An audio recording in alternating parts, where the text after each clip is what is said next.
Boa noite a todos. Que possamos estar todos na noite de hoje ao alcance das bênçãos do alto. Uma ocorrência muito comum, né, na nossa vida normal é o assunto doença, né? Quem de nós não temos esse problema em casa ou na família, ou estamos passando por esse problema agora? Então, a gente gostaria de explanar um pouco hoje sobre esse assunto, né? A doença, quando a gente está aí no nosso mundo de relação, quando a gente não está nem pensando em religião, a gente tem um acompanhamento da doença, as suas explicações, né, seus tratamentos, baseados na ciência, né? E o Espiritismo também trata desse assunto, não é verdade? A ciência, ela analisa a doença no seu aspecto físico, né? No seu aspecto evolutivo. Estuda as suas causas, estuda os seus efeitos, faz pesquisas, né? Traz para a gente soluções, indica métodos para que a gente evite, né, doenças, desenvolve métodos de tratamento, e ela entende a doença do seu modo técnico, né, no seu aspecto físico. Então, tecnicamente, para a ciência, a doença é um desarranjo que nós temos no nosso organismo, causado por múltiplas causas. Causas essas que a ciência investe no seu estudo para que o tratamento na sua parte física possa ser realizado e trazendo um alívio ou a cura, não é? Basicamente, a ciência estuda o que a doença proporciona para o organismo, de incômodo, de maléfico, de prejudicial, e busca soluções medicamentosas e de tratamento para nós, humanos, que estamos aqui encarnados.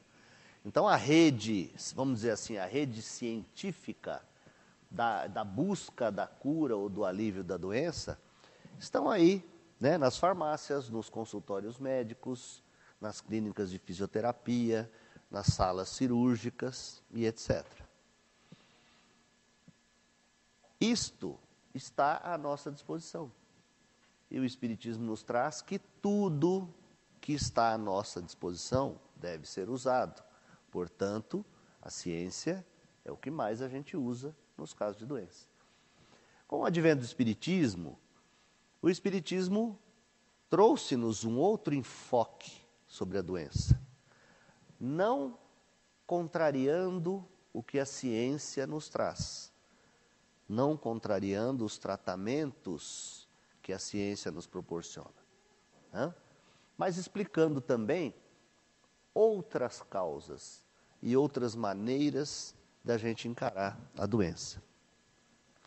Em primeiro lugar, a doutrina nos explica que a doença faz parte das vicissitudes do homem encarnado. Alguém saberia aqui o que é uma vicissitude? Alguém aqui já ouviu falar essa palavra? Já leu na doutrina espírita, na literatura espírita, né, sobre as vicissitudes da vida terrena? O que é uma vicissitude? Vicissitude é uma coisa que você está sujeito por estar em algum meio. Então, o espírito, né, todos sabemos que o espírito não sente fome, não sente frio, não sente calor, não precisa beber água, etc, etc, etc. não é? Ele não tem uma vida material. Mas quando o espírito está encarnado, quer dizer, quando nós estamos encarnados, nós temos um corpo de carne que tem essas necessidades. Ele precisa se alimentar, ele precisa beber água, não é? Ele adquire doenças. Então, uma vicissitude é alguma coisa a qual você está sujeito por estar em determinada situação, não é? Então, quando o espírito encarna, embora ele não tenha necessidade de comer, de dormir e tal, de se tratar, vamos dizer assim, de doenças físicas, quando ele encarna, ele carrega, né, consigo um corpo físico, que por estar nesse mundo, por ser um corpo físico, está em contato com germes, bactérias, doenças, hereditariedade, um monte de coisa, não é? Que se o espírito não tivesse encarnado, ele não passava por isso. Concordam? Então, a doença é uma das vicissitudes do espírito encarnado, porque ele tem um corpo físico, né? A doutrina nos explica também que a maioria das doenças não ocorrem por acaso, né? Elas têm principalmente um fundo anterior, né? Principalmente as doenças um pouco mais graves, ela tem um fundo anterior. E que elas decorrem exatamente do nosso estágio evolutivo. Se a gente estivesse num patamar evolutivo maior, a gente não teria necessidade de estar encarnado num corpo de carne para sofrer as vicissitudes da matéria. Correto? A gente poderia estar encarnado num outro mundo, com um corpo muito menos material, e não estaria sujeito mais a esse tipo de coisa. Então, a gente tem que analisar que quando a gente está encarnado e sujeito a essas vicissitudes da vida terrena, isso se dá por quê? Primeiro, a gente encarna em um meio, concordam? Esse meio pode ser mais ou menos insalubre. Imagine aquelas pessoas que encarnam lá no interior de Minas, numa família de carvoeiro, né? Que respiram aquela fumaça do carvão a vida inteira, quer dizer, os pais, os avós já respiraram, os pais respiraram, ele nasce, começa a trabalhar lá, vai respirar também, então eles vão ter aquele tipo de doença que é, né, as silicoses, que vai endurecer o pulmão, tal. Por quê? Porque a pessoa cresceu naquele ambiente. De repente a pessoa encarna, quem assistiu aquela novela Avenida Brasil, né, lembra daquele lixão? De repente a pessoa encarna numa família que mora num lixão, que trabalha, que vive do lixo. Então, naturalmente, as vicissitudes dessas pessoas são as doenças relativas à falta de higiene, né? Se a gente nasce num ambiente saudável, a gente também tem, né, está exposto aí a vírus de gripe e disso e daquilo.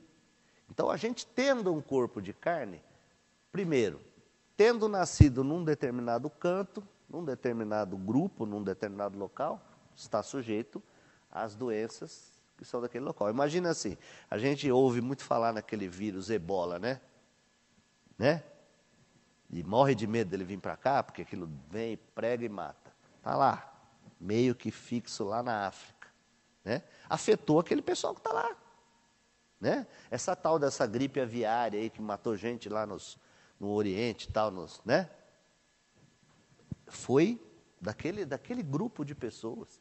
Então, eles estavam sujeitos àquilo lá. Quase não veio para cá. Teve alguns casos aqui, tudo bem, mas matou lá, né? Na época da gripe espanhola, que matou não sei quantos milhões de pessoas, também afetou aquele pessoal que estava lá na Europa. Então, essas são as vicissitudes. E o Espiritismo nos diz, nós fomos encarnamos num determinado local, nós estamos sujeitos a todas as vicissitudes daquele local.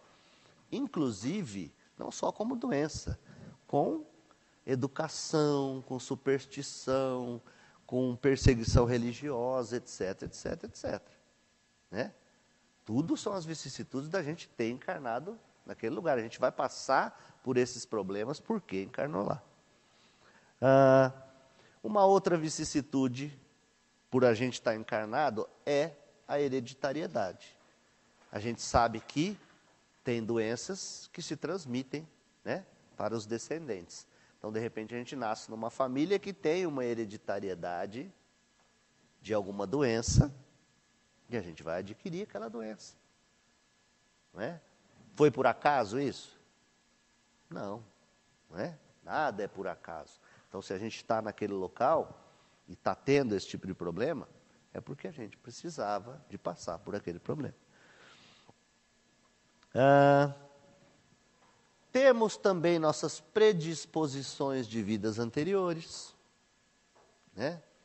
A gente, graças a Deus, né, não sabe o que fez nas encarnações passadas. Eu falo graças a Deus, porque se a gente soubesse, às vezes a gente não conseguiria tocar a vida para frente, né?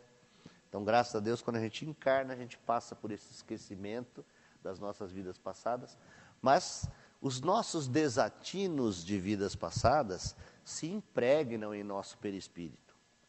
E uma das grandes chances que a gente tem de purificar o perispírito é quando está reencarnado, que isso passe para a matéria, né? Que ela saia do nosso perispírito e passe para a matéria. Então, a gente vai adquirir determinadas doenças. Imagine, por exemplo, não é via de regra, a gente está dando exemplo. Quando a gente fala exemplo, é exemplo mesmo. Uma pessoa que passou 4, 5 encarnações bebendo demais, por exemplo. Então, ela adquiriu dentro do seu próprio espírito, aquele malefício do álcool, ele carrega com ele. De repente, ele vem numa encarnação para, vamos dizer assim, para dar uma melhorada, dar uma limpada, e aí isso flui para o corpo numa doença terrível, seja em algum órgão, ou mesmo um câncer. Para a pessoa que está vivendo aquela doença, aquilo é terrível. Mas se fosse analisado o anterior, para ela seria um benefício. Eu sempre me recordo, quando eu ligo desse assunto, da história do Segismundo, num dos livros do André Luiz, que aí ele vai visitar um local e encontra uma mãe com um filho totalmente disforme. Ele era surdo, mudo, todo enrugado, não desenvolveu, não cresceu. A única pessoa com quem ele podia se comunicar, ele não andava, não falava, não escutava, não reagia, e a única pessoa que interagia com ele era a mãe. E ela que conseguia dar banho nele, alimentar. Ele exalava um cheiro medonho, né? Aí o André Luiz perguntou, né? Pô, parece que Deus, quando foi botar esse cara na terra, pegou tudo de ruim e jogou nele lá, né? Que castigo será que é esse? Além de tudo, eles ainda moravam numa pobreza medonha, porque a mãe tinha que cuidar 24 horas da criança, não tinha tempo nem para trabalhar, eles tinham que viver da caridade dos outros. E aí o Espírito explicou, falou, olha, por séculos e séculos, nas reencarnações sucessivas, esse Espírito perseguiu, maltratou, prejudicou muita gente. E ele sofre uma perseguição monstruosa de uma pleiade de espíritos. E ele precisa se recuperar. Agora, cada vez que ele vinha para a Terra, os espíritos achavam ele, não deixava vingar a encarnação dele. Então, essa maneira, esse corpinho lindo que está aí, foi a maneira que a gente encontrou dele ter uma chance de começar a se recuperar. Porque desse jeito que ele está, irreconhecível, para ele é uma bênção. Porque dessa maneira ele vai ficar fora do alcance, pelo menos por enquanto, daquele monte de inimigos que não deixariam ele ter encarnado se ele precisasse de vir num corpo normal. Né? Então, a gente analisando sobre esse aspecto, é muito compreensível a bondade de Deus num caso desse do Segismundo. Mas se a gente traz para a nossa vida, isso não nos traz conforto nenhum. Não é verdade? Por isso que o Espiritismo nos traz a ideia de quando a gente está, principalmente num caso de doença, para a gente buscar todos os meios para obter o alívio, né? A cura, se for possível, se não, o alívio. Mas fazer isso também com paciência e também com resignação. Paciência por quê? Claro que ninguém aqui gostaria de ficar doente, não é verdade? Mas, quando a gente está passando por um processo desse, a gente tem que analisar que com certeza o alto está vendo o que a gente está passando. Com certeza Deus, né, que a gente pode conhecer Deus pelos seus atributos, Ele é único, imaterial, não é? Soberanamente justo e bom, onisciente, onipotente, onipresente. Alguém já escutou isso? Então, se Deus é onipresente, quer dizer, Ele está aqui. Se Ele é onisciente, Ele sabe de tudo, então Ele sabe o que eu estou passando. Se Ele é soberanamente justo e bom, e mesmo assim eu estou passando por aquilo, então significa que eu tenho que passar por aquilo. Se a gente acredita em Deus, a gente não pode duvidar dele quando a gente está por baixo, não é? A gente costuma aqui no meio espírita falar que a coisa mais fácil do mundo é ser bonzinho no centro espírita, né? Quem é católico é bonzinho lá dentro da igreja. É fácil, essa parte é fácil. Quero ver você ser bonzinho quando você sai daqui. Ou, vamos supor, você passa 1 hora por semana aqui dentro. O resto das horas de todos os dias da semana, você conseguir ser bonzinho, ser fraterno, como a gente é aqui dentro, lá fora, né? Então essa é a nossa provação. É a mesma coisa da doença. Eu acredito em Deus. Eu estou doente. Agora, se eu acredito em Deus, aí eu tenho que acreditar que Ele é onipresente, onisciente, onipotente. Se Ele é onipresente, está do meu lado. Se Ele é onisciente, Ele sabe. Se Ele é onipotente, Ele poderia me tirar essa doença se Ele quisesse, não é? E eu continuo doente. Agora, o que eu vou? Não, desacreditar em Deus aí porque aconteceu comigo? Essa é a paciência. Essa é a resignação. Paciência de saber que isso é temporário. Resignação de resignar-se de saber que se Deus está permitindo que eu passe por isso, é porque alguma coisa de benefício eu tenho que tirar disso. E com isso, buscar a minha melhora.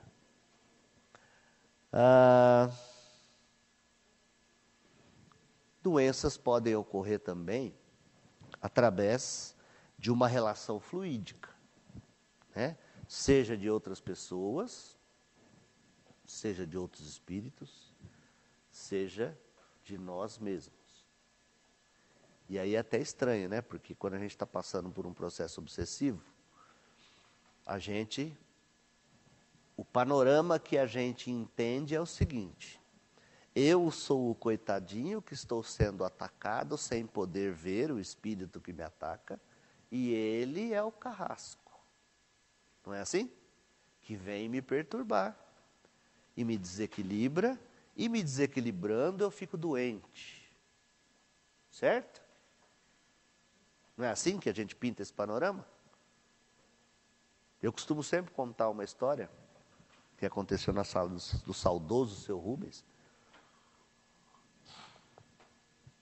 Ele estava doutrinando o espírito, e a pessoa estava, acho que devia estar aqui no salão e tal, e ele começou a doutrinar o espírito. Meu irmão, você fica perturbando fulano, você não deixa ele dormir, ele tem um corpo de carne, ele precisa dormir. Toda vez que ele vai pegar no sono, você vai lá e acorda ele. Ele já está ficando doente, ele está muito doente por falta de sono. E falou, de repente o espírito falou: parar. Posso falar um negócio? Pode. Essa história que o senhor está contando não é verdadeira, não.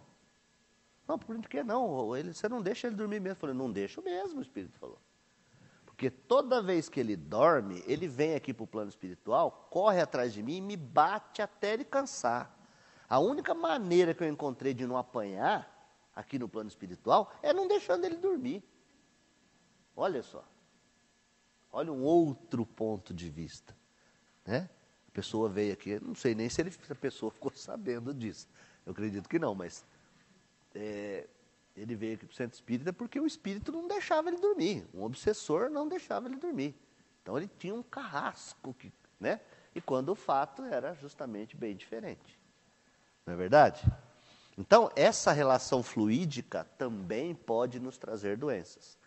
Um obsessor, que temos dívida com ele lá atrás, no passado, que por esta afinidade que tem com a gente se aproxima num determinado momento, que também Deus está vendo, está presente, se quisesse não deixava, e está acontecendo. E aí eu volto a falar, vou duvidar de Deus, porque está acontecendo comigo. Não é? Isso nos desequilibra a ponto de ficarmos doentes. Então, o Espiritismo também nos traz essa noção de que uma perturbação fluídica pode deixar o nosso corpo doente. Não estou falando nem de mente, estou falando de corpo, de doença mesmo. Certo? Com essas considerações da ciência e do espiritismo, a gente começa a ter essa consciência de que a doença é uma coisa muito mais complexa do que o simples fato de você ter uma febre, tomar uma dipirona e a febre passar. Aí vai falar alguém aqui que estudou alguma coisa de ciência médica e fala, não, mas peraí, febre não é doença, febre é um sintoma causado por uma doença. Tudo bem, eu quis dar um exemplo. Né? A gente está acostumado, né? Acostumamos a pegar uma gripe, apesar que eu não faço mais isso, mas pegar uma gripe, o que a gente faz? Vai lá na farmácia do fulano, toma umas 3 ampolinhas daquela tudo junto, sai com um pacotinho de remédio e 4, 5 dias depois está sarado. Não é assim? A gente acostumou com esse imediatismo. Mas e quando essa doença tem fundo emocional, fluídico, psíquico? É assim que funciona? A gente vai lá, toma um remedinho e fica bom? Não é, né? Então, o Espiritismo nos trazendo essas novidades, a gente fala de novidades, porque em termos de humanidade, de 1800 e pouco para cá, é novidade, né? Nos ensina, eu vou até ler porque isso aqui não... Nos ensina como evitar esse tipo de doença, né? Mostrando-nos que o desequilíbrio físico-psíquico diminui a nossa resistência, aumentando a nossa capacidade de exposição a algum agente que nos adoeça e também de assimilação. Não é? Quantas vezes a gente sai numa festa, senta-se numa mesa, come lá com 20 pessoas e só uma passa mal? Não é? Aí a comida estava estragada? Podia ser que tivesse até alguma coisinha, mas ficou doente quem? Quem estava mais debilitado de defesa. Quem estava mais debilitado de fortalecimento, vamos chamar assim. Tá? Então, a doença físico-psíquica é justamente isso. Do psíquico, se você está lá todo, né, você começou a ficar um pouquinho doente, você já fica sem paciência, não se resigna com aquilo, você se revolta com aquilo, isso vai te ajudar? Hoje a medicina já está entendendo isso, né? Hoje os hospitais, os quartos de hospitais já são muito mais agradáveis do que sempre foram a vida inteira, né? Por quê? Porque eles sabem que a gente depende também disso para melhorar a nossa condição física, né? O Espiritismo nos trouxe também que, além da gente cuidar do nosso corpo físico, a gente tem que cuidar também do nosso estado psíquico. E o nosso estado psíquico, Como é que a gente cultiva uma melhora dele? Com boas ações, com boas palavras, com ocupação digna do nosso tempo. Vocês viram aqui hoje, né? Na leitura. Não é? Usar dignamente o nosso tempo, usar produtivamente o nosso tempo, usar positivamente o nosso tempo. E tudo que sai de nós, que se transforme em coisas boas. Eu costumo dizer assim, quando você vê uma rodinha de fofoquinha assim, você pode ter certeza que estão falando mal de alguém. Porque rodinha de falar bem de alguém não aumenta. Vocês já repararam isso? Tem duas pessoas ali falando bem de alguém. O nego passa perto, escuta, mas não se junta. Agora, se estiver falando mal, quem tiver alguma coisinha para falar mal, vai lá e vai aumentando a roda. Então, rodinha de falar mal aumenta, rodinha de falar bem não aumenta. O que é isso? Isso é atitude nossa. Não é? Se você não pode ajudar, procure não prejudicar. Se você pode escolher o auxílio, por que você não auxilia? Às vezes você até viu que a pessoa está precisando de ajuda e você, alguém passa aí ajuda, ou alguém faz, ou outra pessoa vai fazer. Né? Toda oportunidade que passa da gente agir no bem, né, nos fortalece psiquicamente. Todo pensamento bom nos fortalece psiquicamente. E o contrário, né? Todo pensamento mal, toda falta de ação no bem, nos enfraquece psiquicamente. E nós estamos atravessando hoje uma época onde está imperando muito o ramo das doenças psíquicas. Não é? Nunca se ouviu falar tanto na vida em síndrome do pânico, depressão. Alguém aqui já ouviu falar nisso? É novidade, né? Ninguém conhece ninguém, né? Que teve síndrome do pânico, depressão. E quem aqui já passou por isso? Tenho vergonha de falar, não.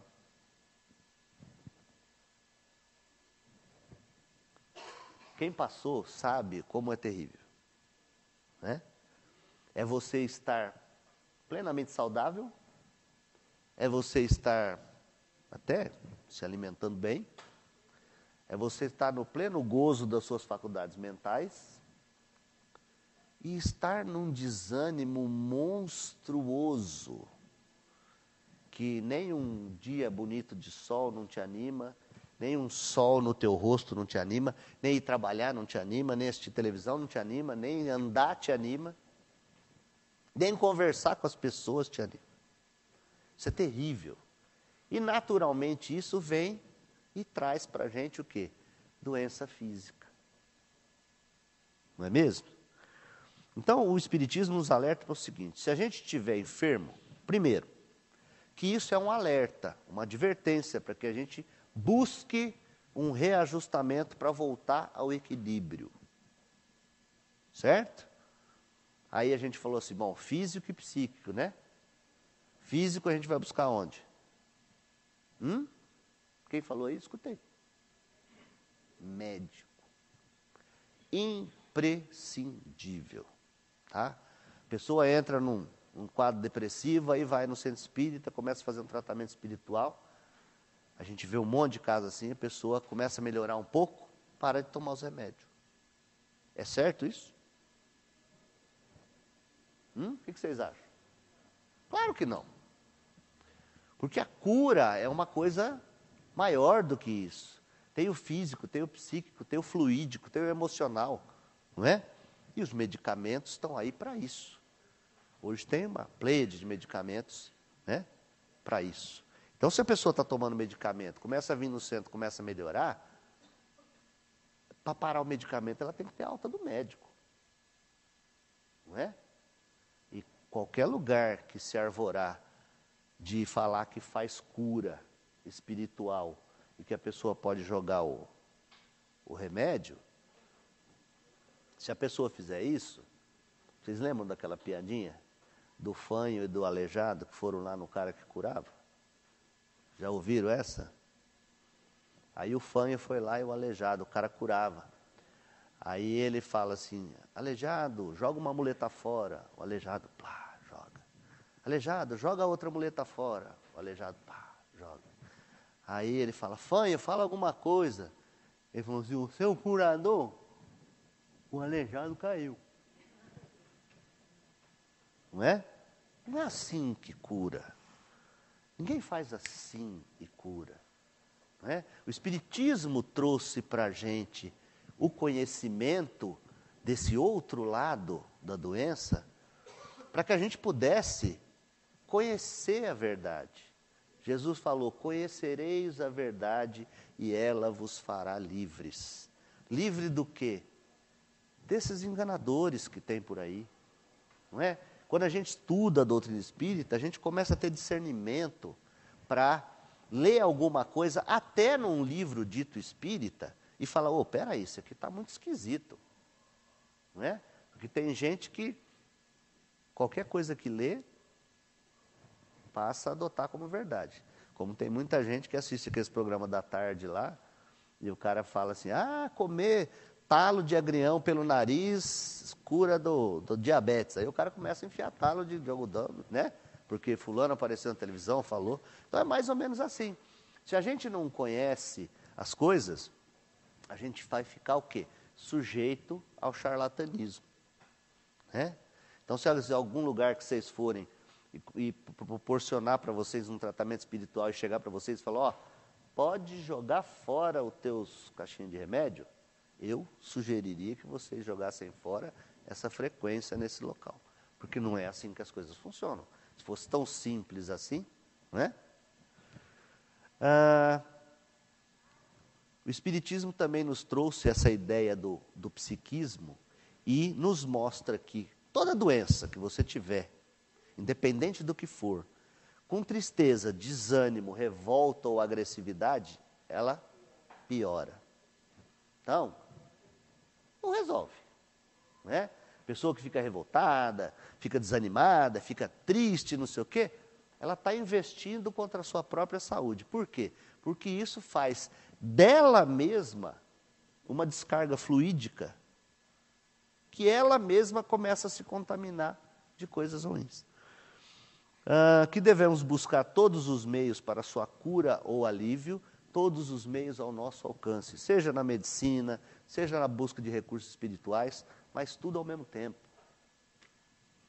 Cair fora daquele negócio que o cara que vota fala assim, eu nunca perdi um voto, porque sempre votou no cara que ganhou.